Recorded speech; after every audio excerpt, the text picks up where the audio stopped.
아유 우마 과를 수담이로ပြန်လာတယ် 저런 편하게 나비로 아 용간에 마음에 피들로 심지로 애니바를 내게 저런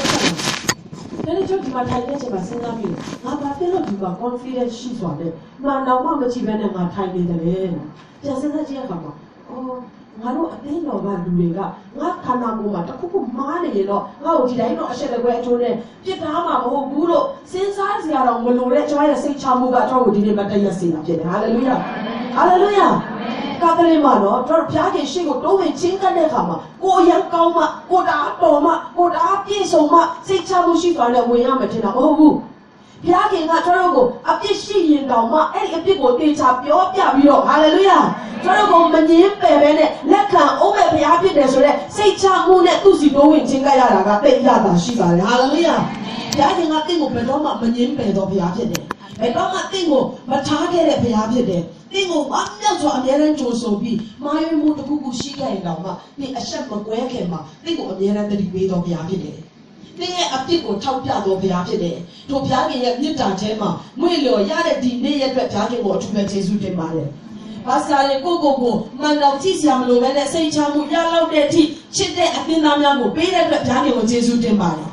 HIC 아띠노 보마 다래 비하기 빼တဲ့밑단အတွက်လက်ခုပ်တီးတဲ့비하기고 치관자야 할렐루야 나시로 벼봐 그냥고 저는 보고 지나네 그래야 진짜 아심지네 내가 저를 긴장으로 왜 진짜니까 시간이야 벼서 가운데야 피바래 그래서 대지전 산에다가 완전히다가 HIC 아들도 올라가 HIC 아들도가 벼야 밑다가 땡치던데 두냐 시간이야 피바래 할렐루야ဒီနေ့မနေ့မှာကျွန်တော်တို့လောကဘတ်တော်ဆင်ခြင်နှလုံးသွင်းဖို့ရတဲ့ကျွန်တော်ယူဆောင်လာတဲ့ခေါင်းစဉ်ကတော့စစ်မှန်သောအောင်မြင်ခြင်းလောကမှာအောင်မြင်ခြင်းတွေအမျိုးမျိုးရှိတယ်သို့တော်လည်းဒီနေ့မှာကျွန်တော်လေ့လာရမယ့်အရာကစစ်မှန်သောအောင်မြင်ခြင်း the real victory စစ်မှန်တဲ့အောင်မြင်ခြင်းကပါလေစံစာလေးတွေကိုကျွန်တော်လေ့လာသွားဖို့ရှိပါတယ်ဒီတဲ့အခန်းကြီးကခဏကနေပတ်စင်ဒီတဲ့အခန်းကြီးကခဏကနေပတ်စင်ထိုခရစ်တော်သည်လူစားသည့်အဖြစ်၌နေစဉ်ကာလသင်ချင်းမှကယ်လွတ်နိုင်တော်မူသောသူကိုကြီးစွာသောကြွေးကြော်ခြင်းလက်ရည်ကျခြင်းနှင့်ဆုတောင်းပတနာပြုသဖြင့်ကြောက်ရွံ့ရာအမှု၌ချမ်းသာရသည်ဖြစ်၍ဘုရားခင်သားတော်မှန်တော်နှင့်ဆင်းရဲဒုက္ခကိုခံသောအဖြစ်နားထောင်ခြင်းအကျိုးအကြောင်းကိုသင်တော်မူ၏ထိုသို့ဆုံးလင်ခြင်းတို့ရောက်ပြီးမှယုံကြည်နားထောင်သောသူအပေါင်းတို့အားထာဝရကယ်တင်ခြင်းကျေးဇူးကိုပြုတော်မူသောသူဖြစ်၍မလခိစေတဲ့ကဲ့သို့သောယေဘရဟိမင်းဟုဘုရားခင်သမုတ်တော်မူခြင်းကိုခံရ၏ခရလောက်လောကဘတ်တော်ကိုစက္ကရအောင်အသက်ရှင်သောဘုရားဒီနေ့ကျွန်တော်တို့ကိုချစ်လက်ရွေးနှုတ်ကယ်တင်ရဲ့ကိုယ်တော်နဲ့အတူစိုးစံရသောအဖို့ကိုပေးသောကြောင့်ဘုရားကိုကျေးဇူးတင်ပါတယ်။ဒါသမီးတို့ဒီရှင်ပြန်ထမြောက်တဲ့အသင်ခံလောက်တဲ့ဒီကျွန်တော်တို့ကိုချစ်တဲ့ဘုံကြီးခြင်းနဲ့ပြည့်တဲ့ဘုရားခင်ကိုကြိုးဆိုတဲ့ကိုပြည့်ကိုယ်တော်နဲ့သူအောင်တဲ့ခံဖို့ဒီနေရာမှာရောက်ရှိလာကြတာဖြစ်ပါတယ်။လောကဘတ်တော်အဖြစ်တယောက်စီတိုင်းကိုအသစ်စကားပြောတဲ့တိဆောက်ပြီးမှဒီနေရာကနေပြန်သွားစေတော်မူပါ။လောကဘတ်တော်အရှင်ဖြစ်တဲ့နှရှင်တော်ဝိညာဉ်တော်ဘုရားကိုရောကိုဒီကမ်းမှာကြိုးဆိုတဲ့ယေရှုဘုရားနာမနဲ့အချိန်တိုင်းကိုစက္ကအနံပါလေဖတ်ပြခြင်းအာမင်ဒီနေ့ကျွန်တော်ယုံကြည်သူတိုင်းနားလည်တာကတော့ရှင်ပြန်ထမြောက်တော်မူသောတနင်္ဂနွေနေ့ Easter Sunday လို့ကျွန်တော်ဒီတိုင်းဒီမှာကြပါလေကြက်ဥတွေပေါ့လေလာမလာဒါကြက်ဥတော့စားရမယ်ဆိုတော့သဘောမျိုးကျွန်တော်ပြင်ကြတယ်တချို့ကလည်းကြက်ဥဆိုတာ Easter နဲ့ဘာမှမဆိုင်ပါဘူးအမျိုးမျိုးပြောကြတယ်သို့တော်လည်းဒီခြားတာကတော့ကျွန်တော်နားလည်တာကယေရှုကကျွန်တော်တို့အပြစ်မရှိဘဲနဲ့သေခံတယ်၃ရက်မြောက်တဲ့နေ့မှာကျမ်းစာလာတဲ့အတိုင်းရှင်ပြန်ထမြောက်တယ်အဲ့ဒီနေ့ကိုကျွန်တော်တို့ရှင်ပြန်ထမြောက်တော်မူရာတနင်္ဂနွေနေ့လို့ခေါ်တာဖြစ်တယ်ဟာလေလုယာယေရှုရှင်ပြန်ထမြောက်ခဲ့လို့ဒီနေ့ဖြစ်လာတာဖြစ်တယ်ကျုပ်ရှိတယ်မရှိဘူးဆိုတာတော့မသိဘူးနော်ဟာလေလုယာအတောင်ပေါ်မှာလားတောင်အောက်မှာလားဘယ်နာရီလဲ3နာရီလားမနေ့ဘယ်နာရီလဲမသိချဘူးသို့တော်လဲသိချတာကတော့ယေရှုကသိခြင်းကိုအောင်မြင်ပြီးရှင်ပြန်ထမြောက်တယ်ဒီနေ့အသက်ရှင်တော်ဘုရားဖြစ်တယ်သင်နဲ့ကျွန်တော်ကိုချစ်တဲ့ဘုရားဖြစ်တယ်ဟာလေလုယာဒီအကြောင်းအရာများကိုကျွန်တော်တို့ဒီကာလတော်တွင်းမှာအများအားဆင်ခြင်နှလုံးသွင်းတယ်လူတိုင်းလိုလိုကအစာတွေရှောင်ကြတယ်တတ်နိုင်ကြများတဲ့ပို့ပြီးတော့ဒီအကြောင်းအရာနဲ့နှုတ်ကပတ်တော်တွေနှလုံးသွင်းကြတယ်ဒီနှစ်မှာခါရင်းနဲ့မတူတဲ့ကျွမ်းသက်တာထဲမှာဘုရားကဘာကိုပေါ်ပြလဲဆိုတော့ယေရှုခရစ်တော်ဘုရားကလူစားတိဖြစ်ကိုခံယူတဲ့အချိန်မှာ ဒီလူသားများကိုတနည်းအားဖြင့်အပြစ်သားများကိုကယ်တင်ဖို့တခြားနည်းလမ်းမရှိတဲ့အတွက်သူကိုယ်တိုင်ကသူဖန်ဆင်းထားတဲ့ကောင်းကင်တမန်များရဲ့အောက်မှာတစ်ဆင့်နှိပ်ပြီးတော့လူသားအဖြစ်နဲ့သူ့ကိုယ်သူပြင်ဆင်ပြီးတကလားလောကကိုကြွလာပြီးအရှက်တကွဲအကျိုးနဲ့လက်ဝါးထားတဲ့ပုံမှာအတင်ခံပြီးမှကျွန်တော်ကိုကယ်တင်တဲ့အမှုဟာခရစ်တော်အတွက်ဘယ်လောက်ထိခက်ခဲတယ်လဲဆိုတာကိုဝိညာဉ်တော်ဘုရားကကျွန်တော်ကိုပေါ်ပြတယ်ခါတည်းကျွန်တော်ကတိတ်လွယ်တယ်လို့ထင်တယ်အချို့လူတွေကိုကျွန်တော်ယေရှုရဲ့မြစ်တာကယ်တင်ခြင်းကြောင့်ပြောတဲ့အခါမှာအမလေးကိုယ်တော်ကဘာမှလုပ်စရာမလိုပဲနဲ့ယုံကြည်ယုံနဲ့ငရဲကနေလွတ်မယ်ဆိုတာတော့အရင်လွယ်လုံးပါတယ်မယုံချင်ဘူးတဲ့နော်အရင်လွယ်လုံးနဲ့တဲ့လက်မခံနိုင်ဘူးတဲ့မှန်ပါတယ်ဒီနေ့ယေရှုခရစ်တော်ဘုရားကထိုလမ်းကိုရှောက်တဲ့ချိန်မှာဘယ်လောက်ထိနာကျင်ပြီးဘယ်လောက်ထိလူသားကြောင့်နေတဲ့သူကြောက်ရွံ့တယ်လဲဆိုတာကိုကျွန်တော်ဒီတစ်ခေါက်ဒီနေ့Easter Sunday မှာဒီနေ့ Good Friday မှာနားလည်တဲ့အခါမှာဘုရားရဲ့ကျေးဇူးတော်ကိုတာ၍ချီးမွမ်းတာဖြစ်ပါတယ်ဟာလေလုယာကျမ်းစာကဘာပြောလဲဆိုတော့ထိုခရစ်တော်ဒီတဲ့လူစားတိအဖြစ်နိုင်နေစေတဲ့တင်ချင်းကနေကယ်လွတ်နိုင်တော်သူကိုတဲ့ကြီးစွာသောကြွေးကြော်ခြင်းမျက်ရည်ကျရဲ့ဆုတောင်းပတနာပြုခြင်းရှိတဲ့အတွက်ကြောင့်တဲ့သူကြောက်ရွံ့တဲ့အမှုကနေချမ်းသာရတယ်တဲ့ဟာလေလုယာဟာလေလုယာဒီနေ့ကျွန်တော်ကိုကယ်တင်ရမယ့်အမှုကိုယေရှုကကြောက်ရွံ့တယ်ဆိုတာမမေ့ပါနဲ့ကာရနီလမ်းကိုသူရှောက်တော့တဲ့ချိန်မှာသူကလွယ်ကူစွာအိုးငါဘုရားသားပဲအုံဖို့နာနာနော်ထမ်းတယ်လိုက်ပဲလောကကားလိုက်ရိုက်ဆန်းပြီးတော့တန်တဲ့ဘလောက်ရရဲ့ငါမနာဘူးစောင်းလိုက်ပဲသူရဲ့တယ်ဘူးအခါတော့ဘာလဲပေးတယ်ထွက်ပေးလိုက်မယ်မပြောဘူးတော့သူအတွက်ခက်ခဲတော့အရာသူအတွက်နာကျင်တော့အရာသူတိတ်ကြောက်တဲ့အရာဖြစ်တယ်ဆိုတာကိုကျွန်တော်ဒီညမှာတွေ့ရတယ်ရောက်စီလိုက်နားလေခံစားတယ်ဘုရားကြီးကောင်းကြီးပေးပါစေအာမင်လူစားပြီးတဲ့သူနေနေတဲ့ချိန်မှာတဲ့ဒီတေချင်းကနေကဲလွတ်နိုင်မဲ့ဘုရားရှိတဲ့အတွက်သူကခမီးတော်ဘုရားဒီဘက်ကိုကျွန်တော်နဲ့လွန်သွားနိုင်လွန်သွားပါစေဆိုလိုတာကသူလည်းဘုရားရှင်ဒီလူသူတတ်နိုင်တယ်တရားမှာတရားသူဘုရားဖြစ်တယ်မင်းတို့ရှာတဲ့ယေရှုငါပဲလို့ပြောလိုက်တဲ့ချိန်မှာတော့လာဖမ်းတဲ့လူတွေလဲသွားတယ်နော်ပေတရုကချိန်နဲ့လက်နဲ့ခုတ်လိုက်တဲ့ပြတ်သွားတဲ့နေရွက်ကိုပြန်တက်လိုက်တာအကောင်းဖြစ်သွားတယ်နော်ယေရှုမှာတဘောတော်ရှိတယ်သို့တော်လည်းတရားမှာတရားသူကလူသားဖြစ်နေတဲ့အတွက်သူရှောက်ရမယ့်လမ်းဘယ်လောက်ကြမ်းတမ်းတယ်လဲဒီတရားရဲ့အပြစ်ဆိုရင်တော့မနေဘူးလောကတစ်ခုလုံးရဲ့အပြစ်ကိုသူ့အပေါ်မှာတင်ရမယ့်အချိန်ကိုသူဒီသိကြောက်တယ်ဆုတောင်းခြင်းအဖြစ်သူ့ကိုသူပြင်ဆင်တော်ဘုရားဖြစ်တယ်ဟာလေလုယာနောက်မှရှိလို့ပြောပါအောင်ဆုတောင်းခြင်းနဲ့အသက်တာပြင်ဆင်ပါလို့ပြောရအောင်ယေရှုဘာလို့ဆုတောင်းလဲသိလားဘုရားခင်ကသူ့ကိုဒီထဲကနေကယ်နှုတ်နိုင်တယ်ဆိုတာသူသိတဲ့အတွက်ဆုတောင်းတယ်သို့တော်လည်းသူအလိုတော်ကိုဝန်ခံခဲ့တယ်သူကြီးစွာမျက်ရည်ကျတဲ့သူရဲ့ကျွေးတွေကသွေးဆက်ကဲတော့မြေပေါ်ကိုတပေါက်ပေါက်ကျခဲ့တဲ့သူကြမ်းတမ်းစွာကြောက်ရွံ့စွာရှောက်ရမယ့်လမ်းကြီးကိုသူဆုတောင်းတဲ့အခါမှာဘုရားခင်ကျေးဇူးတော်ကြောင့်သူကရှောက်လန်းနိုင်ခဲ့တယ်ကောင်းကင်တမန်များကလာပြီးတော့သူ့ကိုပြုစုတယ်ဟာလေလုယာဟာလေလုယာဆုတောင်းခြင်းနဲ့ခရိယာတွေနောက်တိုင်းရအောင်ဟာလေလုယာဟာလေလုယာအာမင်တိတ်မထူးဘူးဆိုတော့ဆုတောင်းအားကြီးကြတယ်ဖြစ်တယ်နော်ဆုတောင်းအားနဲ့လည်းကျွန်တော်ယုံကြည်သူတွေနောက်တိုင်းရအောင်ရောင်းလဲရအောင်ဘုရားရှင်စီမှာဆုတောင်းရအောင်တင်မနေ့ပြန်လို့ရင်ဆိုင်ဖို့တိတ်ချောင်းနေသလားဆုတောင်းပါတင့်ကိုကဲလုပ်နိုင်တဲ့ဘုရားရှိတယ်ဒီအနာဂတ်အတွက်တင်စိုးရိမ်နေသလားကြောက်ရွံ့နေသလားဆုတောင်းပါဟာလေလုယာအာမင်ကျွန်တော်တီးပြီးသားဘာသာတခုကိုရွတ်ဆိုဖို့ပြောတာမဟုတ်ဘူးအသက်ရှင်တဲ့ဘုရားကိုခေါ်ပါသူကထူးသောဘုရားဖြစ်တယ်ယေရှုကကိုတော့ကျွန်တော်အရန်ကြောက်တယ်ဒီခွက်ကိုတောက်ဖို့ဘုရားရဲ့အမျက်တော်ခွက်ပလားလောကတစ်ခုလုံးရဲ့အပြစ်ကျွန်တော်အပေါ်မှာတင်တဲ့အချိန်ကိုစဉ်းစားကြည့်တဲ့အခါမှာအရန်ကြောက်တယ်သူဆွတောင်းတဲ့အခါမှာသူတိတ်ကြောက်ရွံ့တဲ့အမှုကနေချမ်းသာရတယ်ယာဒီတာတော်မှန်တော်လေ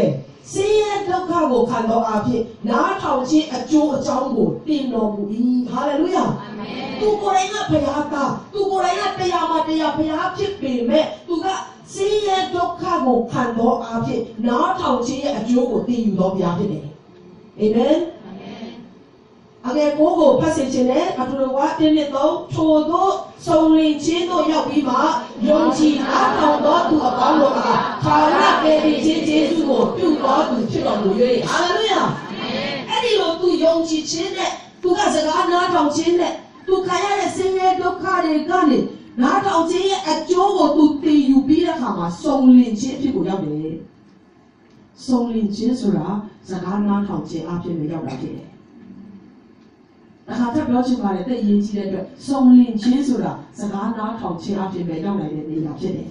할렐루야. 같이 앞에 ရောက်နိုင်တဲ့နေရာမဟုတ်ဘူး။နားလည်နိုင်ဖို့ရောက်စီတိုင်းကိုဖျားရှင်ကောင်းကြီးပေးပါစေ။သူတို့သူကိုယ်တိုင်ဆုံးလင်းခြင်းကိုရောက်ပြီးမှတဲ့။ယုံကြည်နားထောင်တော်သူအားလုံးပြောကြည့်အောင်ယေရှုပြည့်ယုံကြည်နားထောင်တော်သူယုံကြည်နားထောင်တော်သူကျွန်တော်တို့ကယုံကြည်တယ်နားမထောင်ဘူး။အချို့ကနားတော့ထောင်တယ်သိမယုံကြည်ဘူး။ဒီပြောင်းလဲရအောင်ဟာလေလုယာ။ယေရှုကသူကိုယ်တိုင်ဆင်းရဲဒုက္ခကိုခံပြီးမှစကားနားထောင်ခြင်းရဲ့အကျိုးကိုသူသိယူပြီးတော့သူကိုယ်တိုင်ဆုံးလင်းခြင်းကိုရောက်တယ်။သူရဲ့ဆုံးလင်းခြင်းကိုဘယ်လိုလူတွေကရတယ်လဲဆိုတော့ယုံကြည်ပြီးတော့နားထောင်တဲ့လူတွေကရတယ်တဲ့။ဟာလေလုယာ။ Hallelujah. He became the source of eternal salvation for all who obey him. နားထောင်တယ်ဆိုတာဒီနဲ့ရွက်နဲ့နားထောင်တာကိုပြောတာမဟုတ်ပဲတဲ့။စကားကိုလိုက်နာပြီးဆောင်ရွက်တော်သူတွေကရတာဖြစ်တယ်။ဒါကြောင့်ဒီနေ့ရှင်ပြန်ထမြောက်တော်မူရာတဲ့နေ့မှာစကားနားထောင်တဲ့ယေရှုရဲ့ဗိတ်သိက်ကိုကျွန်တော်တို့ရယူကြရအောင်။ထိုရာအားဖြင့်လည်းကျွန်တော်တို့စုံလင်ခြင်းကိုရောက်မှာဖြစ်တယ်။ဒီစုံလင်ဖို့ဘုရားရဲ့လူတော်ရှိတယ်။နားမှာရှင်တို့ပြောပါဒီစုံလင်ဖို့ဘုရားရဲ့လူတော်ရှိတယ်။ Hallelujah. ယေရှုရဲ့ပြည့်စုံခြင်းအပေါင်းနဲ့ပြည့်စုံတဲ့စုံလင်တော်သူဖြစ်ဖို့ရတဲ့လိုအပ်တာကယုံကြည်ရမယ်နားထောင်ရမယ်။ Hallelujah. ယုံကြည်ရမယ်နားထောင်ရမယ်ယုံကြည်ရမယ်နားထောင်ရမယ်ဒါကကျွန်တော်ရဲ့ဒီနှစ်တည်ယူရမယ်ဘုရားခင်ရဲ့လူဝဲချက်ဖြစ်ပါတယ်လက်ခံရရှိနိုင်ဖို့ရောက်စီတိုင်းကိုဘုရားခင်ကောင်းကြီးပေးပါစေအာမင် Hallelujah Hallelujah He learned obedience from what he suffered and once made perfect he became the source of eternal salvation for all who obey him Hallelujah ဒီကယေရှုကိုယုံကြည်ပြီးသူ့ရဲ့စကားကိုနာခံလာတဲ့အခါမှာသင်ကယေရှုရဲ့စုံလင်ခြင်းနဲ့စုံလင်တော်သူဖြစ်လာတာဖြစ်တယ်။အရင်တော့ကြွချင်တယ်စကားနားထောင်တာတို့ဘုရားခင်အလိုတော်ကိုဝန်ခံတာတို့က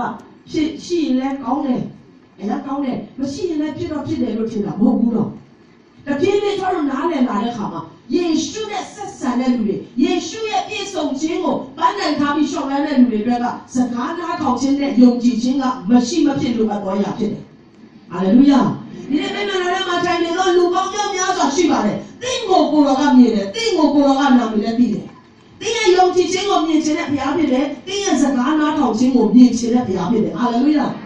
ဘာဖြစ်လို့လဲဆိုတော့သင်ကိုခိုင်းစားဖို့မဟုတ်ပဲလေ။သူ့ရဲ့ပြည့်စုံခြင်းအတိုင်းအတာနဲ့သင်ကိုပြည့်စုံစေဖို့ရအတွက်ဖြစ်ပါတယ်။လက်ပေါ်ပြီးတဲ့ဘုရားရှင်ကိုချီးမွမ်းကြရအောင်။ဆက်ပြီးတော့စိတ်ကူးယဉ်ကြည့်တဲ့အခါမှာတော့ယေရှုခရစ်ကဥပမာပေါ့။အိုးငါလည်းဘုရားပဲ။ငါလည်းတက်နိုင်တာပဲ။ငါလူနာတွေကိုပေးပြောက်ခဲ့တယ်။လာရှိတော့လာခဲ့လို့ငါကိုယ်တိုင်သူထွက်လာတာပဲ။ပေးချူငါပြောတဲ့ရေပေါ်မှာရှောက်လာခဲ့လို့ပြောတယ်သူရှောက်လာတာပဲ။ငါလည်းရပါတယ်ဖြစ်ပါတယ်လုပ်ချက်လိုက်မယ်ဆိုပြီးတော့သူကဘုရားစကားနားမထောင်ပဲနဲ့သူရဲ့ခံရတဲ့ဆင်းရဲဒုက္ခတွေနဲ့ထိုက်တန်တဲ့နာခံခြင်းရဲ့အကျိုးကိုသူသိယူမဲ့လမ်းကိုမလျှောက်ခဲ့ဘူးဆိုရင်ဘုရားခင်ကသူ့ကိုနာမတခါရဲ့အထက်မှာချီးမြှောက်ဖို့သူလည်းလို့ဆုံးရှုံးအောင်ဆုံးရှုံးနိုင်တယ်ဘုရားသားတော်စင်စစ်ဖြစ်တဲ့ယေရှုကတော့အရနာခြင်းပေမဲ့ဘုရားစကားနားထောင်ခြင်းကိုသူသင်ယူခဲ့တယ်ဆိုရင်ကျွန်တော်ကတာရစ်သင်ယူဖို့လိုအပ်ပါတယ်ဟာလေလုယာဒီနောက်ဆုံးသောကာလမှာယုံကြည်သူခရိယန်များဘုရားရှင်ကိုယုံကြည်နေတဲ့ယုံကြည်သူများစကားနားထောင်ခြင်းနဲ့ယုံကြည်ခြင်းအသက်တာနဲ့လိုက်လျှောက်သက်ရှင်ဖို့ဘုရားရှင်ကသူ့ကိုစိတ်ခေါ်နေတာဖြစ်ပါတယ်ဟာလေလုယာဟာလေလုယာဒါမှရှင်ပြောမှာမိမ့်မှာတော့ထဲမှာပဲစကားနားမထောင်နဲ့လို့ပြောရအောင်ကျွန်တော်ကလွယ်ရင်တော့နော်နားထောင်လိုက်တယ်โอเคပေါ့တိတ်မလွယ်ရင်တော့နော်မရတော့ဘိုးတော်တလောက်ဖြစ်နေဘိုးတော်ဒီချက်တော့ပုံမခိုင်းနဲ့တော့ယေရှုကသူ့ကိုယ်တိုင်ရှောက်ခဲ့တဲ့လမ်းကိုကျွန်တော်အချင်းတွေစัจ ကြတယ်ရုပ်ရှင်တွေရိုက်ကြတယ်အိုးကျွန်တော်မှာနေ့ကိုနေ့လွယ်တဲ့လူတွေဆိုရင်တော့လက်တံက၄၅ထက်ပုံတယ်ခဏလိုက်တာနော်ဒါပေမဲ့အဲ့ဒီချိန်မှာယေရှုကဘာဖြစ်လို့အဲ့လမ်းကိုရှောက်တယ်လဲ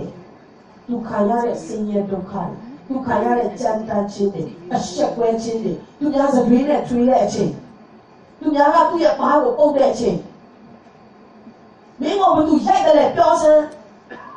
မင်းကဘုရားအားလုံးပဲအခုချက်ချင်းဒီလဝါကလည်းဘောကနေစင်ကိုရက်ကဲငါတို့ကိုရက်ကဲစိန်ခေါ်မှုကဲရမှုနာကျင်မှုပေါင်းပြောင်းများစွာခံတဲ့ချိန်မှာဘုရားခင်က သူရဲ့ခပီးတော်ကပြောပါဆိုတဲ့အချိန်မှာပဲသူပြောတယ်မပြောနဲ့ဆိုတဲ့အချိန်မှာသူကနှုတ်ကိုပိတ်ထားတယ်သူရဲ့အမွေးကိုညှက်မဲ့လူရဲ့ရှေ့မှာသူကအတန်မမီပဲနဲ့သွားတဲ့သူ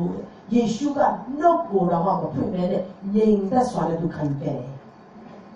ကျွန်တော်ကတော့မပြောနဲ့ဆိုတဲ့အားကိုပြောတယ်ပြောဆိုရင်မပြောတော့ဘူးအင်္ဂလိပ်ကဟောပြီတော့တဲ့ကမဲ့လူရှိလားဟိုကလည်းဒီလိုပဲအရေးကြီးကြမပြောနဲ့တော့ဆိုရင်ပြောပြီအဲ့ဒါကိုသမီးကိုစားပြီးတော့ကိုစီကိုစကားပြီးတော့ပြောတာယေရှုခရစ်တော်ကဘယ်လောက်ထိစကားနားထောင်တယ်လဲတော့အချိန်လို့မင်းကတော့ကိုချက်ချင်းလို့ရင်လွတ်နိုင်တယ်ဆိုတော့မသိဘူးလားဘာလို့ဘာသာပိတ်နေတယ်မဟုတ်ဘူးဒါပေမဲ့သူဝင်ခံရမယ့်အချိန်မှာတော့သူအများအားဝင်ခံတယ်ဟာလေလုယာ။အော်ဘာဒီလူတွေကသူတို့ဘာလုပ်တယ်လဲဆိုတော့မသိတဲ့အတွက်သူတို့အဖြစ်ကိုလုပ်ပါ။အဲ့ဒီအချိန်မှာယေရှုနှုတ်မပိတ်ဘူးတော့။အဲ့ဒီအချိန်မှာယေရှုကသူ့ရဲ့နှုတ်ကိုဖွင့်ခဲ့တယ်။သူ့ရဲ့ဝန်ခံခြင်းသူ့ရဲ့ဆုတောင်းခြင်းကိုပြုခဲ့တယ်။ဒီနေ့ကျွန်တော်တို့ယုံကြည်သူပါခရိယာန်ဆိုတာခရစ်တော်နောက်လိုက်တော်သူလို့အဓိပ္ပာယ်ရတယ်။ခရစ်တော်နောက်ကိုလိုက်နေတဲ့ကျွန်တော်တို့ကမပြောရမယ့်စကားကြတော့အောင်အောင်အာရင်တန်တဲ့လေချောင်းပွဲမတက်ကျွန်တော်တို့ပြောကြ။ပြောရမယ့်စကားတွေကြတော့ကျွန်တော်တို့မပြောတော့ဘူး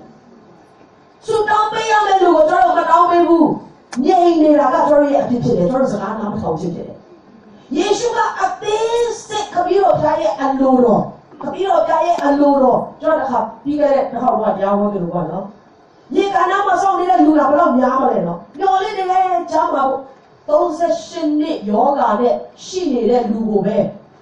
တယောက်တည်းကိုပေးပြောက်ပြီးယေရှုအဲ့နေရာကနေထွက်သွားတယ်။မတရားလိုက်တာလို့ကျွန်တော်ထင်စရာရှိပေမဲ့အဲ့ဒီကျမ်းစာကိုဆက်ပြီးတော့ကျွန်တော်ဖတ်ကြည့်မယ်ဆိုလို့ရှိရင်ငါခမီးတော်ကခိုင်းတဲ့ຢာကိုပဲငါလုပ်တယ်တဲ့မခိုင်းတာကတခုမှမလုပ်ဘူးတဲ့။ဒါကစကားနားထောင်တော့အသက်တာဖြစ်ပါတယ်။ဟာလေလုယာ။ဟာလေလုယာ။ယုံကြည်ပြီးစကားနားထောင်တဲ့ယုံကြည်သူရဲ့အသက်တာဟာတင်းနဲ့ကျွန်တော်ထင်ထားတာနဲ့တာ၍တကိုးကြီးတယ်နော်။တာ၍အရေးကြီးတဲ့အသက်တာဖြစ်တယ်။ဘာဖြစ်လို့လဲဆိုတော့ယေရှုရဲ့ဆုံးလင်ခြင်းအတိုင်းတာနဲ့ဆုံးလင်ဖို့အလိုအဆုံးအချက်နဲ့ချက်ကယုံကြည်ခြင်းနဲ့စကားနားထောင်ခြင်းဖြစ်တယ်။ဟာလေလုယာ။ဟာလေလုယာ။ဒီနာမှာရှိတဲ့လူကိုချစ်ဖို့ဘုရားရဲ့လူတော်ရှိလား။ရှိတယ်။မချစ်နိုင်ဘူး။လူတယောက်ကောင်းစားတဲ့အခါမှာပျော်ရမလားဝမ်းနည်းရမလား။သဘောတရားတော့တိတ်တိတယ်မပျော်နိုင်ဘူး။ပြောင်းလာ promotion ရရင်ကိုယ်မှာခမင်းတော်စားလို့မရတော့ဘူး။ပြောလာကတော့သွားပြီးကိုမအဲ့လိုတော့မပြောတော့ကိုခွဲရတဲ့ပါသွားတယ်လို့ကိုယ်ထဲရပဲပေးလိုက်ရတယ်လို့ဘုရားရဲ့အလိုတော်ကကျွန်တော်ကျမ်းစာထဲမှာအားလုံးပါပြီးသားဖြစ်တယ်ယုံကြည်ပြီးစကားနားထောင်တဲ့လူကယေရှုခရစ်ရဲ့ဆုံးလင်ခြင်းထဲကိုကူးပြောင်းတော်သူဖြစ်တယ်ဟာလေလုယာနားမရှိလို့ပြောအဲ့လိုဖြစ်နေနေမှာခုမှပြီးတယ်လို့ပြောရအောင်ယေရှုခရစ်တော်ဘုရားကသူကိုယ်တိုင်လုံးလုံးရတာအများကြီးရှိရတာနဲ့သူသိယူတာကဘာလဲစကားနားထောင်ခြင်းရဲ့အကျိုးကိုသိယူတယ်တဲ့ဟာလေလုယာဟာလေလုယာစကားနားထောင်ရင်ဘာတွေရမလဲဆိုတဲ့အကျိုးကိုသူကဒုက္ခဆင်းရဲခံပြီးတော့သိယူခဲ့တယ်ကျမ်းစာပိုက်ထဲမှာမပြောလဲဆိုတော့ယေရှုကရဲ့ဘုရားခင်နဲ့နေရာတူတယ်လို့ပြောရင်တော့မှသူကဒါကလူယူတော့အမှုမဟုတ်ဘူးတဲ့မှန်တဲ့အရာဖြစ်တယ်ဒါပေမဲ့သူ့ကိုယ်သူသိချတယ်ကျွန်တော်တို့တချောင်းနဲ့လာပြောမှနော်ဒါမှရှိရင်ကိုယ်နေငါအလုပ်ပြောလို့ရတယ်နော်ဆိုတော့ငြိမ်နေလိုက်တယ်နော်နောက်တစ်နေ့အလုပ်သူကိုယ်နဲ့သူနဲ့မဆိုင်ကြည့်နည်းနည်းမှမပြီးမဆိုင်တော့ဘူးနော်အခုကြောင့်ပဲကျွန်တော်ကအောက်ကြခံတယ်နှိမ်ချတယ်တနည်းအားဖြင့်နှိမ်ချခြင်းစကားနားထောင်ခြင်းဆိုတာကနှိမ်ချတဲ့စိတ်ဓာတ်မဟုတ်ဘူးယုံညံ့တဲ့စိတ်ဓာတ်မဟုတ်ဘူးဟာလေလုယာဟာလေလုယာစိတ်မှန်တဲ့နှိမ်ချခြင်းကစကားနားထောင်တော့တဲ့တာဖြစ်တယ်အဆုံးတိုင်အောင်သူ့ကိုယ်သူတင်လူပူဇော်တဲ့ဒီအဆုံးတိုင်အောင်စကားနားထောင်တဲ့ယေရှုခရစ်တော်ရဲ့အသက်ကတင်တဲ့ကျွန်တော်ထဲမှာယခုရှင်းနေပါပြီသူရဲ့အသွေးတော်ကကျွန်တော်ထဲမှာစီးဆင်းနေပါပြီကိုယေရှုခရစ်တော်ဘုရားကိုလက်ခုပ်ပြီးတဲ့ချီးမွမ်းကြရအောင်သူကအဲ့လိုကြည့်တင်ယူပြီးတဲ့အခါမှာအဆုံးလင်ချင်းကိုရောက်ပြီးတော့တဲ့ဗျာဒိတ်ခန်းကြီး1အငယ်19 B ကနေစာဖတ်ခြင်းနဲ့ဗျာဒိတ်ခန်းကြီး1အငယ်19 B ကနေငါဒီအုပ်ဆုံးတော်သူနောက်ဆုံးတော်သူကြီးအသက်ရှင်တော်သူလည်းကြီးဟာလေလုယာယေရှုကပြောတယ်အသက်ရှင်တော်သူလည်းကြီးငါဒီအရင်သင်ဒီဖြစ်၍ကဘာဆက်ဆက်အသက်နဲ့ပြည့်စုံပြီဟာလေလုယာမရဏနဲ့မရဏနိုင်ငံကိုလည်းငါအစိုးရပြီ ယေရှုခရစ်တော်ဘုရားကအယံသူကြောက်တဲ့လမ်းခရီးကိုဆူတောင်းခြင်းနဲ့သူပြင်ဆင်ပြီးတော့ကယ်တော့နိုင်တဲ့ဘုရားကိုသူတန်းတပြီးတော့နာခံခြင်းနဲ့သူရှောက်လန်းလာတဲ့အခါမှာသူကအရင်ဆုံးသိတယ်ကဘာဆက်ဆက်အသက်နဲ့ပြည့်စုံတယ်မရဏနိုင်ငံနဲ့မရဏတကားတွေကသူ့ပေါ်မှာတကူမရှိတော့ဘူးဒါကြောင့်ယေရှုကိုယုံကြည်တော်သူကခမည်းတော်ဘုရားကတော့မှအပြစ်တင်ခွင့်မရှိတော့ဘူးကျွန်တော်ကသူ့အတွက်ကိုစားခံပေးပြီးသွားပြီလို့သူပြောရုံနဲ့မရဏတကားကပြစ်သွားတာဖြစ်တယ်ဟာလေလုယာစကားနာထောင်ခြင်းအလိုတော်ဝင်ခံခြင်းကအဲ့လောက်ထိနဲ့နဲတော့ဘုရားရဲ့ကောင်းခြင်းမင်္ဂလာဖြစ်ပါတယ်ရှင်ဟောဂန်ကြီး7အငယ်25မှာယေရှုကလည်းတဲ့ငါဒီထမြောက်ခြင်းကြောင့်အသက်ရှင်ခြင်းကြောင့်ဖြစ်၏ငါကိုယုံကြည်တော်သူသည်ငါကိုယုံကြည်တော်သူသည်ဒီစကားကိုပြောနိုင်တဲ့ဘုရားကကျွန်တော်ကိုယ်ပဲတော်ဘုရားဖြစ်ပါတယ်အာမင်ဒီကဲ့သို့သောအာမခံချက်ကိုပေးနိုင်တာကယနေ့ကျွန်တော်ကိုယ်ပဲနေတော်ဘုရားဖြစ်ပါတယ်အာမင်ဟာလေလုယာအာမင်ငါကအသက်ရှင်တော်ဘုရားဖြစ်တယ်ငါကိုယုံကြည်တော်သူအားလုံးသိစရာမလိုတော့ဘူးတဲ့ငါရဲကလည်းလွတ်မြောက်တယ်လို့ပြောနိုင်ဖို့ရအတွက်သူတည်ယူခဲ့တဲ့လမ်းဒီနေ့ကျွန်တော်စဉ်းစားကြည့်အောင်ကျွန်တော်မှာတော့ဘုရားရဲ့အလိုတော်ကပေဖို့လောက်ထိမဟုတ်သေးပဲနဲ့နားမထောင်နိုင်တာလည်းအများကြီးရှိတယ်အားလုံးကိုလည်းညှိုးထိုးနေတာမဟုတ်ပါဘူးကျွန်တော်မှဆိုင်ဒီနေ့ယေရှုခံခဲ့တဲ့အရာတွေယေရှုရဲ့ရှင်ပြန်ထမြောက်ခြင်းတွေနေရာမှာကျွန်တော်ဒီနေ့ကိုတော်ပုံသင်ခြင်းတဲ့စကားတော်ကိုရသွားတယ်ဆိုရင်ယေရှုရဲ့ရှင်ပြန်ထမြောက်ခြင်းကသင်နဲ့ကျွန်တော်တို့အတိတ်ပဲရှိလာမှာဖြစ်တယ်ယေရှုကဆုံးလင်တော်သူရှိဖြစ်တယ်အပြစ်တင်ခွင့်မရှိတော့တဲ့သူဖြစ်တယ်သူကပေပြီးသွားပြီပြန်နဲ့ရှင်ပြန်ထမြောက်ပြီးသွားပြီထာဝရအသက်ကိုပေးပိုင်တော်ဘုရားဖြစ်သွားပြီငါကိုယုံကြည်ရင်ပြီးတော့အသက်နဲ့ပြည့်စုံပြီးတော့ငရဲကနေလွတ်ပြီးတော့ပြောပိုင်ခွင့်ရှိတာကမရဏနိုင်ငံပေါ်မှာအောင်မြင်နိုင်ဖို့ရတဲ့နာခံခြင်းလမ်းကိုသူရှောက်ခဲ့လို့ဖြစ်တယ်ကျွန်တော်ဖတ်ဖို့တဲ့စာအုပ်လေးတော့ရှိတယ်ကာရမီလန်ဆိုတဲ့စာအုပ်မှာလက်ဝါးကားလေးကိုပြထားတယ်လက်ဝါးကားလေးဆိုတော့ဒီလိုပေါ့နော်အဲ့ဒီလက်ဝါးကားရဲ့အောက်လေးမှာအပေါက်လေးသေးသေးလေးသူထောက်ထားတဲ့တကားပေါက်လေးစာရေးသူကဘာပြောလဲဆိုတော့ဒါကျတော့တိတ်သုံးပြတဲ့ဆရာကြီးတွေပါဖြစ်တယ်သူကဘာပြောလဲဆိုတော့ကာရမီလန်ကိုရှောက်တဲ့ခါမှာအဲ့ဒီတကားဝါကဝေဖို့တိတ်ပြီးတော့ချင်းလာတဲ့လမ်းဖြစ်တယ်ကောင်းငုံပြီးမှအဲ့ဒီအပေါက်ထဲမှာဝတ်ကြွားပြီးဝင်မှပဲအဲ့ဒီကာရမီလန်ကိုရှောက်နေတာဒီနေ့ကျွန်တော်မောနဲ့ကာရမီလန်ကိုရှောက်ချင်လို့မရပါဘူးနာခံခြင်းနဲ့စကားနားထောင်ခြင်းယုံကြည်ခြင်းအပြင်ကလည်းကာရမီလန်ကိုရှောက်ပြီးခရစ်တော်နဲ့လူဆုံးနေခြင်းကိုရောက်နိုင်မှာဖြစ်တယ်ဒီနေ့ကျွန်တော်ရဲ့တက်တာမှာဘုရားခင်နားဆိုတာစကားပြောတယ်ကျွန်တော်စကားမှနားမထောင်နိုင်တဲ့အရာတွေဘာတွေရှိတယ်လဲကျွန်တော်ဘုရားခင်ကိုမယုံကြည်လို့မနာခံနိုင်ခဲ့တဲ့အရာတွေဘာတွေရှိတယ်လဲထိုအရာများရှိနေတဲ့ရွေးချယ်ဒီခရစ်တော်ရဲ့ဆုံးလင်ခြင်းတွေကိုမရောက်နိုင်သေးတာဖြစ်တယ်ဒီနေ့တယောက်စီတိုင်းရှင်ပြန်ထားတဲ့ခရစ်တော်ကိုကြိုဆိုနေကြတဲ့ကျွန်တော်တို့တယောက်စီတိုင်းအသက်တာထဲမှာယေရှုရဲ့ပြည့်စုံခြင်းတက်ရောက်နိုင်ဖို့ရတဲ့ဘုရားခင်ကသူ့ရဲ့နှုတ်ကပတ်တော်ကိုစေလွှတ်တာဖြစ်ပါတယ်။ရောက်စီတိုင်းကိုဘုရားရှင်ကောင်းကြီးပေးပါစေ။အာမင်။ကျမ်းမာရေးတစ်ပိုက်ကိုဆက်ဖတ်ခြင်းပါတယ်ဖိလိပ္ပိခန်းကြီး2အငယ်9ကနေ7ဖြစ်ပါတယ်။ယေရှုခရစ်၌ရှိသောထိုစိတ်တော်ကိုသင်တို့၌လည်းရှိစေကြလော့။ဟာလေလုယာ။အကြောင်းလည်းဖြစ်ပေမဲ့သိပြီးတော့ရေးနေတယ်။ယေရှုကတော့အသေးခံပြီးသွားပြီ။ယေရှုကတော့အပြစ်ကြွေးတွေအားလုံးကိုပေးဆက်ပြီးသွားပြီ။ယေရှုကသူကိုယ်တိုင်နာကျင်ခြင်းအလုံးစုံကိုခံပြီးမှဆင်းရဲဒုက္ခအလုံးစုံကိုခံပြီးမှအစာတော်မှမစားရေတော်မှမတော့သူဖန်ဆင်းထားတဲ့လူသားတွေရဲ့ရိုက်ပုတ်ခြင်းကဲ့ရဲ့ခြင်းဇတွေးထွင်းခြင်းအသေးသက်ခြင်းနောက်ွယ်မှာစကားနားထောင်ခြင်းရဲ့အကျိုးကိုသူသိယူပြီးသွားပြီ။သူကပြည့်စုံတော်သူဖြစ်တယ်။ထိုသခင်ရဲ့စိတ်တော်ကိုကျွန်တော်တို့နိုင်လည်းရှိစေရမယ်။ထိုဘုရားခင်သည်ထိုသခင်သည်ဘုရားခင်၏တရားတော်နှင့်ပြည့်စုံတော်မူသည်ဖြစ်၍ဘုရားခင်နှင့်ပြိုင်သောအမှုကိုလူယူခြင်းအမှု၍မထင်မမှတ်ရပင်မိမိအသေးကိုစွန့်၍အစီခံကြုံ၏တရားကိုယူဆောင်တယ်။ဟာလေလုယာ။ဘုရားခင်ကဲ့သို့သူကတရားမှာတရားတကိုး၌သိခြင်း၌လှုပ်ဆောင်နိုင်ခြင်း၌ဟိုကဘာဦးမစခင်ကလေးကတည်ရှိခြင်း၌အရာအားလုံး၌သူဒီဘုရားဖြစ်ပါလျက်နဲ့သူရဲ့အသေးအားလုံးကိုစွန့်ပြီးတော့အစီခံကြုံလျောက်ကဲ့သို့စကားနားထောင်သောအသက်တာနှိမ့်ချသောအသက်တာမှာဖွားမြင်ခြင်းကိုခံတယ်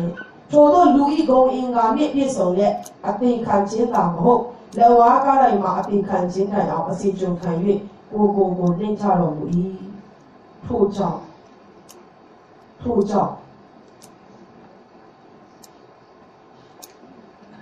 သက်တာထဲမှာမနှိမ်ချရင်လည်းရတယ်ငါကဘုရားနဲ့အတူတူပဲလို့ပြောရင်လည်းအဲ့ဒါကမာနကြီးပြီးပြောတာလည်းမဟုတ်ဘူးဘုရားရဲ့ဘုန်းတော်ကိုလူယူတာလည်းမဟုတ်ဘူးအဲ့ဒါအမှန်ဖြစ်တယ်တဲ့အဲ့ဒီအချိန်မှာသူကသူ့ကိုသူနှိမ်ချလိုက်တာဟာလေလုယာစစ်မှန်တဲ့နှိမ်ချခြင်းဆိုတာတင်ရှိနေတဲ့နေရာကနေပြီးတော့နောက်ထပ်တစ်ဆင့်ကိုနှိမ်ချလိုက်ခြင်းဖြစ်တယ်တင်ပြောလို့ရပေမဲ့ဘုရားနာမနဲ့မပြောတာဟာလေလုယာတင်လုံးလို့ရပေမဲ့ဘုရားနာမနဲ့တင်မလုပ်တာ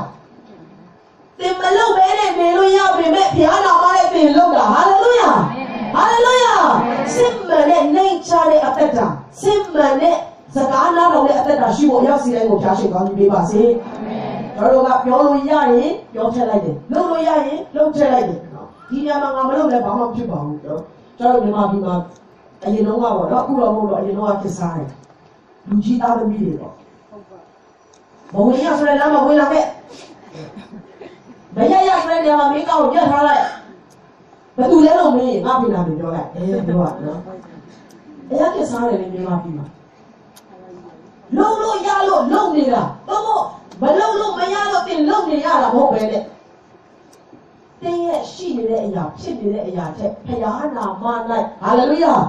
ဘုရားနာမနဲ့ဘုရားစကားနားထောင်သောအားဖြင့်တင်းရဲ့လှုပ်ဆောင်ခြင်းတင်းရဲ့ပြောဆိုခြင်းတင်းရဲ့စက္ကအနံ့ခြင်းအားလုံးကဘုရားရဲ့အသက်တာဖြစ်ပါတယ်ယေရှုရဲ့အသက်တာဖြစ်ပါတယ်ထို့သောလူဤဘုံရင်ကလက္ခဏာတွေပြည့်စုံတဲ့အသေးခံခြင်းကမဟုတ်လက်ဝါးကတိုင်းမှာအသေးခံခြင်းနဲ့အစေကြုံခံ၍ကိုတင်းချတော်မူ၏ထို့ကြောင့်ဘုရားသူဒီကိုတော်ကိုအလွန်ချီးမြှောက်၍ဝဲနာမတကာတို့ထက်ကြီးမြတ်သောဝဲနာမတော်ကိုပေးသနာတော်မူ၏ဝဲနာမဆိုတဲ့အခါမှာယေရှုကဘွဲရသွားလို့နော်ယေရှုကတကယ်နာမည်ကြီးသွားတာယေရှုကတဘိုးတွေပါဝါတွေတက်လာတာမဟုတ်ပဲနဲ့အဲ့ဒီနာမကလူတွေကိုကယ်နှုတ်နိုင်တဲ့နာမဖြစ်တယ်ဒီနေ့ကျွန်တော်ဆုတောင်းတဲ့အခါမှာယေရှုနာမ၌တောင်းရင်ခမည်းတော်ဘုရားကပေးတယ်တဲ့ဟာလေလုယာဟာလေလုယာသူရဲ့ပြည့်စုံခြင်းကိုကျွန်တော်တို့ကိုပေးနိုင်ဖို့ယေရှုကနှိမ်ချစွာနဲ့သူ့ရဲ့လုပ်ရမယ့်အရာအလုံးကိုလှုပ်ဆောင်သွားခဲ့တာဖြစ်တယ်ဟာလေလုယာအကြောင်းမူကားကောင်းကင်တတော်ဝါမြေကြီးတတော်ဝါမြေကြီးအောက်၌ရှိသောတတော်ဝါဒီဟူသောခတ်သိမ်းသောတတော်ဝါတို့သည်ယေရှု၏ဘွဲ့နာမတော်ကိုဒူးထောက်၍ယေရှုခရစ်သည်ဘုရားခင်သားတော်ဘုရားခင်ဖြစ်တော်မူ၏ဟုနှုတ်နှင့်ဝန်ခံသဖြင့်ခမည်းတော်ဘုရား၏ဘုန်းသေးတော်ကိုထင်ရှားစေကြမည်အကြောင်းဒီယေရှုရဲ့တကူယေရှုရဲ့အာဏာယေရှုရဲ့အောင်မြင်ခြင်းကစစ်မှန်တဲ့အောင်မြင်ခြင်းဖြစ်တယ်အဲ့ဒီအောင်မြင်တဲ့အသက်တာကိုစုံလင်တဲ့အသက်တာကိုသူကအားဖြင့်ရတယ်စကားနာထောင်ခြင်းအားဖြင့်နှိမ်ချခြင်းအားဖြင့်သူရခဲ့တာဖြစ်တယ်ဒီနေ့အဲ့လိုပြောလို့အားလုံးအောက်အစင်းခံကြပါအားလုံးကအစင်းခံကြုံခံကြပါလို့ပြောတာမဟုတ်ပဲလေသင်နဲ့ကျွန်တော်ရဲ့အသက်တာထဲမှာဘုရားနာမ၌သင်မလုပ်ချင်တဲ့အလုပ်ကိုသင်ပါလုပ်ပြီးပြီလေဘုရားနာမ၌သင်လုပ်ချင်ရက်နဲ့သင်ဆွလို့တဲ့အလုပ်ပဲတစ်ခုရှိပြီလေဘုရားနာမ၌သင်ပြောချင်ရက်နဲ့မပြောတော့တဲ့စကားတွေပဲတစ်ခုရှိပြီလေဘုရားနာမ၌သင်သွားချင်တဲ့လမ်းကိုမသွားခဲ့တော့တာပဲတစ်ချိန်ရှိပြီလေထိုရာတွေအားလုံးကသင်ပြည့်စုံခြင်းကိုရောက်ဖို့အကြောင်းဖြစ်ပါတယ်ဟာလေလုယာဟာလေလုယာ2016ခုနှစ်မှာဘုရားခင်ကအသင်းတော်ကိုပိုက်စိတ်တဲ့သူစကားပြောပြီးတော့သူ့ရဲ့စုံလင်ခြင်းတွေကိုခေါ်ဆောင်နေတဲ့နေ့ဖြစ်ပါတယ်နားလည်နိုင်ဖို့ရောက်စီတိုင်းကိုဘုရားခင်ကောင်းကြီးပေးပါစေလောကမှာကျွန်တော်တို့တဲ့အချိန်ကာလသိမကြံတော့ပါဘူးစကားနားထောင်ခြင်းအပြင်ဘုရားခင်အလိုတော်ကိုဆောင်ခြင်းအပြင်သာလေကျွန်တော်တို့ကပြည့်စုံခြင်းဖြစ်ကိုရောက်နိုင်မှာဖြစ်တယ်ယေရှုခရစ်တော်ဘုရားကသင်ခြင်းကိုရှင်ပြန်ထမြောက်ပြီးအောင်မြင်ခဲ့တာသိမှန်ပါတယ်သို့တော်လည်းအဲ့ဒီလမ်းကိုသူလျှောက်ခဲ့တဲ့နှလုံးသားကစကားနားထောင်ခြင်းနဲ့နှိမ်ချခြင်းဖြစ်ပါတယ်သင်နဲ့ကျွန်တော်နားထောင်ရမှာကဘုရားရဲ့စကားတော်ဖြစ်ပါတယ်သင်နဲ့ကျွန်တော်ဝန်ခံရမှာကဘုရားရဲ့အလိုတော်ဖြစ်ပါတယ်ဟာလေလုယာဟာလေလုယာဟာလေလုယာအဲ့တော့ဒီနေ့ကျွန်တော်သက်တာထဲမှာကိုကြိုက်တဲ့လမ်းကိုကိုသွားခဲ့တာကြာပြီကျမ်းစာကဘာပြောလဲလူတွေဟာတဲ့တိုးကဲ့တိုးတဲ့ကိုလမ်းကိုအသီးသီးလိုက်သွားကြသည်ဖြစ်၍ဖြားခင်ရှိမှာအဖြစ်ဖြစ်တယ်ငါလှုပ်ချင်တာငါလှုပ်မယ်ဆိုတဲ့အရာကအဲ့လောက်ကြည့်အဖြစ်ကြီးမားတာဖြစ်တယ်ဒီနေ့ငါလှုပ်ချင်တာငါလှုပ်မယ်ဖြားပေါ်ငါလုံးဝစိတ်ဝင်စားဘူးလို့သင်ပြောလို့ရကောင်းရနိုင်ပြီပဲထို့တော့မပြောတော့ပဲနဲ့ငါရဲ့အသက်ဟာယေရှုကြောင့်ရတဲ့အသက်ဖြစ်တယ်ငါသူ့ရဲ့စကားကိုအသွေးမသိနားထောင်ပြီးတော့နာခြင်းရင်တော့ငါသိယူမယ်ဆိုတဲ့နှလုံးသားနဲ့ဆက်လျှောက်တယ်ဆိုရင်တော့ယေရှုရဲ့ပြည့်စုံခြင်းရှင်ပြန်ထမြောက်ခြင်းရဲ့တကူကဒီနေ့တင့်အထဲမှာညာလုံးကြီးအလုံးလုံးလို့ရတာတော့မှာဖြစ်တယ်ဟာလေလုယာဟာလေလုယာဟာလေလုယာကိုလမ်းကိုအပြီးပြီးလိုက် သွားတော့ကျွန်တော်တို့ပြန်လှည့်လာလေဘုရားရဲ့လမ်းကိုရှောက်ကြရအောင်ဟာလေလုယာဘုရားခင်ကတင့်ကိုဘာပြောနေတယ်လဲဆိုတာကြားနိုင်တော့အသက်တာဖြစ်ဖို့ဘုရားရှင်ကောင်းကြီးပေးပါစေအာမင်ဒီနေ့2016ခုနှစ်ရဲ့ရှင်ပြန်ထမြောက်တော်မူရတဲ့နေ့မှာအရှင်တော်ဝိညာဉ်တော်ဘုရားကကျွန်တော်ကိုတုံ့ပြန်တော်စကားဖြစ်ပါတယ်မင်းလျှောက်ခြင်းနဲ့လမ်းကိုဆက်လျှောက်မယ်ဆိုရင်လည်းရပါတယ်ဒါပေမဲ့ငါလျှောက်တဲ့လမ်းကတော့စကားနားထောင်ခြင်းလမ်းဖြစ်တယ်ငါလျှောက်တဲ့လမ်းကတော့အလိုတော်ဝင်ခံခြင်းလမ်းဖြစ်တယ်ငါနဲ့အတူလျှောက်ခြင်းနဲ့ဆိုရင်တော့မင်းလည်းအဲ့ဒီလမ်းကိုလျှောက်မှရမယ်လို့ဝိညာဉ်တော်ဘုရားကပြောပါတယ်ဟာလေလုယာဒီနေ့ယုံကြည်သူခရိယာမိဘဒီကိုမောင်နှမများဒီခရိယာဖြစ်တာသိကြနေပြီဒီယုံကြည်သူဖြစ်တာသိကြနေပြီတိုးတော်လည်းအလိုတော်ဆိုတာဘာမှန်းတော့မစင်စားပဲနဲ့ကိုလမ်းကိုလိုက်နေတော့ပဲဖြစ်တယ်ဆိုရင်တော့ဒီနေ့ယေရှုနဲ့သူရှောက်ဖို့တိတ်ပြီးတော့ခက်ခဲအောင်မှာဖြစ်တယ်ခဏလောက်တော့ရှိတဲ့ညဒီမှာမတက်ရပြီးတော့အသက်ကောင်ဆက်ကအနံ့စေးချင်တယ်ရောက်ချက်ကအများကြီးမဟုတ်ပါဘူးတိုးတော်လည်းဒီနေ့ဝိညာဉ်တော်ဘုရားကအရောက်စီတိုင်းကိုစကားပြောမယ်လို့ယုံကြည်တယ်ယုံကြည်ခြင်းနဲ့နာခံသောသူတိုင်းရဲ့အသက်တာထဲမှာတဲ့ယေရှုခရစ်ကအသက်ကိုပေးတဲ့ဘုရားဖြစ်တယ်သူရဲ့စုံလင်ခြင်းကိုပေးတဲ့ဘုရားဖြစ်တယ်ထို့သောယုံကြည်နာထောင်သောသူတို့ကိုသာရအသက်ကိုပေးတယ်လို့ပြောတဲ့အတွက်ယေရှုခရစ်တင်တဲ့ကျွန်တော်စီကနေပြောနေတာကယုံကြည်ခြင်းနဲ့စကားနာထောင်ခြင်းပဲဖြစ်ပါတယ်နားထောင်လေဆိုတဲ့အခါမှာကိုနားထောင်ခြင်းလာတဲ့နားထောင်ဖို့ပဲလေယေရှုခရစ်ကဲ့သို့ဆင်းရဲဒုက္ခသူခံရတဲ့ဆင်းရဲဒုက္ခအပြင်စကားနားထောင်ခြင်းရဲ့အကျိုးကိုသူသိယူခဲ့တယ်။အောင်မြင်သွားတဲ့အခါမှာတကယ်ပဲသူ့ကိုနာမတကာလို့တဲ့ချီးမြှောက်ပြီးတော့သူ့ကြောင့်မရဏနိုင်ငံတွေတကားတွေကပိတ်ရတယ်။သူကလွတ်တဲ့လူတွေအားလုံးကလွတ်ရတယ်။တရားစီရင်မဲ့ဘုရားရှင်ရှေ့မှာရောက်သွားတဲ့အခါမှာတော့မှယေရှုကကျွန်တော်တို့လက်သက်တွေဖြစ်လာတော့ပြီ။လူရှိမှငါ့ကိုဝန်ခံတဲ့လူကိုငါလည်းတပည့်တော်ဘုရားရှိခိုးဝန်ခံမယ်။သူဝန်ခံတဲ့လူတိုင်းကလွတ်ခြင်းကိုရမှာဖြစ်တယ်။အဲ့လောက်ထိဆုံးလင်ခြင်းအသက်တာကိုယေရှုကဘယ်ကနေရတယ်လဲ။သူသိကြောက်တဲ့ဆင်းရဲဒုက္ခနာကျင်ခြင်းနဲ့တပည့်တော်ဘုရားရဲ့ဆုံးဖြတ်ခြင်းအဖြစ်သားများကိုစားလောကတစ်ခုလုံးရဲ့အပြစ်ကိုကိုယ်ပေါ်မှာချမ်းပြီးကိုယ်တော်ကဲ့သို့အတန်တော်ကမမြင်ရပဲနဲ့သူပေးဆက်ရမယ်အရာအားလုံးကိုသူမြင်ပြီးသားဖြစ်တော်လဲစကားနားထောင်ခြင်းအပြင်သူရှောက်လာခဲ့တာဖြစ်တယ်ဒီနေ့ကျွန်တော်မဆောက်ရယုံကြည်သူများအားလုံးအခုတရားဟောနေတဲ့ချိန်တော့ကိုယ်တော်ခိုင်နေတဲ့ချိန်မှာပဲလေဝိညာဉ်တော်ဘုရားကတယောက်စီကိုစကားပြောမှာဖြစ်ပါတယ်။အော်ငါဘုရားမှာအလိုတော်ကိုငါမဆောင်နိုင်တာတရားရှိနေပါလား။ဘုရားခင်ခဏခဏငါ့ကိုပြောပါရဲ့နဲ့ဘုရားခင်ငါ့ကိုခဏခဏတွေးဆောင်ပါရဲ့နဲ့ဒါကြီးကငါအခုထိနားမထောင်နိုင်သေးဘူး။ငါအလိုတော်ကိုမဝင်ခံနိုင်သေးဘူး။တစုံတစ်ခုရှိခဲ့တယ်ဆိုရင်ထို့ကြောင့်ဝိညာဉ်တော်ဘုရားရဲ့မဆာခြင်းအဖြစ်ကြောင်းလဲပြီးနားထောင်နိုင်တော့အသက်တာဖြစ်ဖို့ဒီနေ့ကိုတော်ကဖိတ်သိခြင်းကိုဆင်လို့နေတာဖြစ်ပါတယ်။လောကဘတ်တော်ကိုအလကားဆင်လို့တော့မဟုတ်ပါဘူး။လောကဘတ်တော်ဒီကြားခင်ခိုင်းစေတော့အမှုကိုပြီးစီးစေမှာဖြစ်တယ်။ဒါကြောင့်ဝိညာဉ်တော်ဘုရားကိုတက်တကခေါ်ပေးရအောင်သင်နာမလည်နိုင်တဲ့အရာရှိတော့အခုအချိန်မှာပဲဝိညာဉ်တော်ဘုရားကပေါ်ပြနေမှာဖြစ်ပါတယ်။အားလုံးအသက်တာဆက်ကအနံ့ဖို့ဒီချင်းလေးနဲ့ကိုယ်နဲ့ကိုယ်တော်နဲ့ကိုယ်တော်ကိုချစ်ကြရအောင်။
မှဒီရကနေပြန်သွားစေချင်ပါတယ်ကျွန်တော်ပတ်သွားတဲ့နှုတ်ကပတ်တော်ထဲမှာလိုပဲယေရှုကလွယ်ကူတဲ့လမ်းမဟုတ်ပါဘူးနာကျင်တဲ့လမ်းဆင်းရဲဒုက္ခကိုသူရှောက်ခဲ့တာပါနာခံခြင်းရဲ့အကျိုးကိုသိယူဖို့ဖြစ်ပါတယ်ဒီနေ့တင်တဲ့ကျွန်တော်ခရစ်တော်နဲ့သူရှောက်လန်းတဲ့အသက်တာမှာနာခံခြင်းမရှိဘဲနဲ့ယုံကြည်ခြင်းမရှိဘဲနဲ့လက်လျှောက်သက်ရှင်လို့မရပါဘူးရပါတယ်ဆိုတာကစာနာလိမ့်လေတာဖြစ်တယ်ဒီနေ့ကာရမီလမ်းကားတဲ့လမ်းယေရှုနဲ့လူရှောက်ရမယ့်လမ်းကကျင်းမြောင်းပါတယ်မိတ်ဆွေနားထောင်ခြင်းနဲ့ယုံကြည်ခြင်းအပြင်ကလည်းရှောက်လို့ရတဲ့လမ်းကြီးဖြစ်ပါတယ်ငါတဘောနဲ့ငါကြိုက်တယ်လို့ငါလုပ်တယ်ငါကြိုက်တယ်လို့အသက်ရှင်မယ်ဆိုတဲ့အရာကယေရှုနဲ့လူရှောက်လို့ရတဲ့အရာဖြစ်တယ်ဒီနေ့တခုခုတည့်ရတဲ့အတွက် specifically ဒီနေ့တော့တခုခုပေါ်ပြလို့ရှိရင်ထိုရတဲ့ဆက်ကဖို့အကောင်းဆုံးတော့ဖြစ်တယ်ကိုရောဒီနေ့ကစားတာတဲ့သမီးတွေကတော့စေတဲ့ဘာရောက်လို့ခံစားရတယ်တော့တော့လေအလိုတော်ကိုဝေခံပါမယ်လို့ဒီနေ့ဆုံးဖြတ်လက်ဆုတောင်းရအောင်ဟာလေလုယာဟာလေလုယာဒီကတော့ရတော့ခုအတွက်စက္ကအနံ့ချင်လို့နမောတော်ရဲ့ဘုံချင်းတဲ့ပြည်နဲ့လူများရှိရဆိုရင်ဒီအရှင်းမှာပလင်တော်နာမှာဘုံချင်းတဲ့ဘုံလေးဆွေကိုခေါ်ခဲ့လို့ပါတယ်ယေရှုခရစ်တော်ဘုရားကတော့ကျင်းတော်လမ်းကိုတင်တဲ့ကျွန်တော်တို့ရှောက်ခဲ့ပြီးပါပြီကျွန်တော်တို့ကပဲရဖို့မဆုံးလို့နိုင်တယ်ဘာသာတဲ့အတွက်အသက်ကိုဆုံးတယ်မင်းကအတွက်ပါဆုံးတယ်ဘာသာတဲ့ကိုငါရဲ့အရာအလုံးကိုပေးခဲ့ပြီးမင်းကငါအတွက်ပါလို့ဟာလေလုယာဟာလေလုယာဟာလေလုယာကျွန်တော်ရဲ့စာတီကျွန်တော်ရဲ့မမကိုလမ်းကိုရှောက်ခြင်းနဲ့ကိုယ်သဘောနဲ့ကိုအားခြင်းနဲ့လူတွေရဲ့အသက်တာယေရှုနဲ့ကိုလည်းပဲရှောက်လာလို့ဆုံးလို့ခြင်းနဲ့ကိုမရောက်နိုင်တော့ပါဘူးဒီနေ့ကြောင်းနဲ့ဆိုင်ရအောင်ကိုလမ်းကိုအတိအကျသွားခြင်းမှာဘယ်ရဲ့ကိုရောက်ဖို့လမ်းကိုဆုံးတယ်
ပါ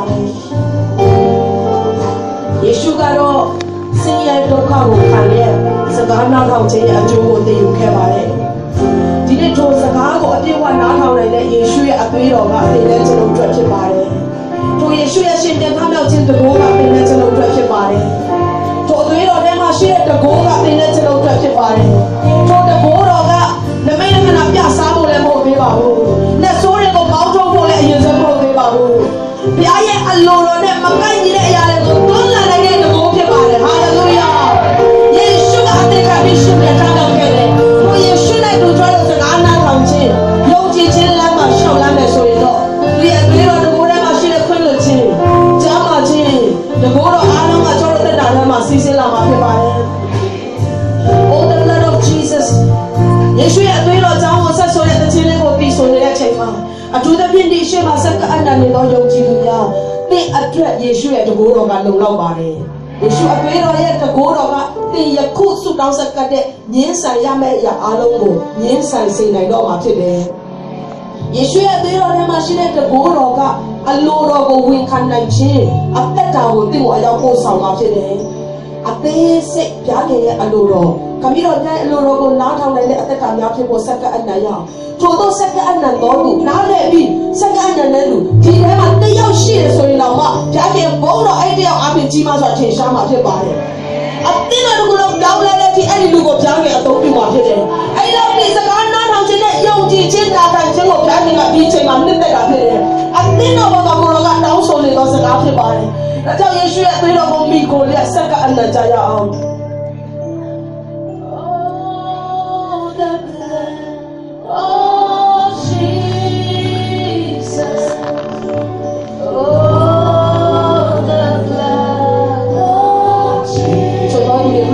မှန်ပါတယ်အခုထားခဲ့ပါဘယ်တော့ရဲ့ဘုရားအဖြစ်ချက်တော့ပါစကားနာမတော်နဲ့တက်တော့ချက်တော့ပါဟာလေလုယာ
ရဲ့ဆွတ်လွတ်ခြင်းစွန့်ပစ်ခြင်းအလုံးကိုစကားနားထောင်တဲ့ယေရှုကအပြစ်ခွင့်လွတ်ခြင်းအဖြစ်နဲ့ပြန်လည်ပြောင်းလဲပေးခဲ့တာဖြစ်တယ်။အာမင်။စကားနားမထောင်တတ်တဲ့အနေနဲ့ကျွန်တော်ရဲ့ဗီဇထဲမှာ Sakana down that ye shoot you sound like it. Sakana down that at the time, ye shoot a man we come by it. Ye shoot a man we come by it. Sakana Matau change out your life at your daughter. Sakana Tau Chapi, young chip to go sound like it.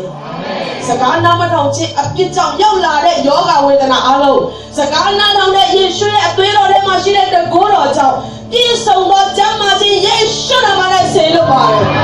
This is a Jamati, ye shoot a man say look by it. This is a Jamati, ye shoot a man say look by it. The Kubi Santa Jiba, they can go my yoga that you give down the baby. Yoga, they got to baby. I don't let her Dinia Mafiaska not on Loduya yet in the Lokibare. And I yoga for a Piazza not on the Duna Matasai Babu. Let me let the Bujaya, hallelujah. Yesu Christ senya do kago kanle to a young child at Lango shall be the Kama Sagana Tonje a jogo de Kere to Yesu at the happy national table you could let us see sin in a chepa. Not out the national happy as I go now town I don't do Yapchepare. Yaki a load over week can I don't do Yapchepare. Yaki Majade I go target I don't do Yapchepare. Yaki knit the fire now will lose sound I don't do Yapchepare. To Yesu at that time, Yesu said the Bogo, people yadre, the chingo,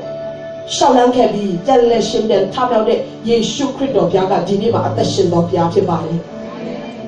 Urobia, Guru at the shin, be to Bangulo at the shin, say, Boyadre, Guroga.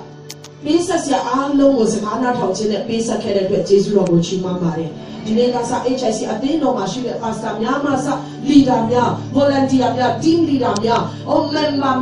Laya, we are. But I'm also saying that separate, now would you go by that mace with Tim Yaya at the Tamabele to at the time, to the ball, the young people, yes, should not matter win Kambare. Yes, Shukri say the ball, yes, Shukri and the Longa, yes, Shukri as a Ghana Tauchi, Dinetural Joro a tema, to Crido, Netu, Yati, maybe Tishi, maybe without Jesus or Chimambare.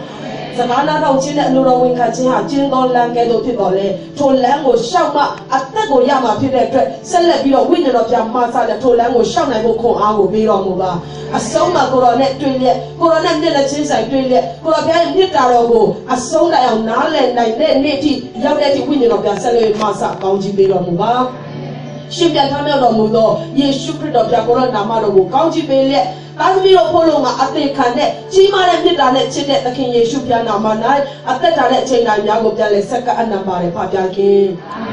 Amen. That's a little bit of Chimaya. I think I know about the Bubu Yakucha China Wesoy. They let the Lukiasi or Baba, that they come back. To see my Pionia Badana, Yashima, we can sit there, and the two sit there, Sadaka, the Miloshan, I don't know about who that's a she will tell us young low, but take a town, they let you need a Lukiasi, my daughter, and they come back. Just how you may say.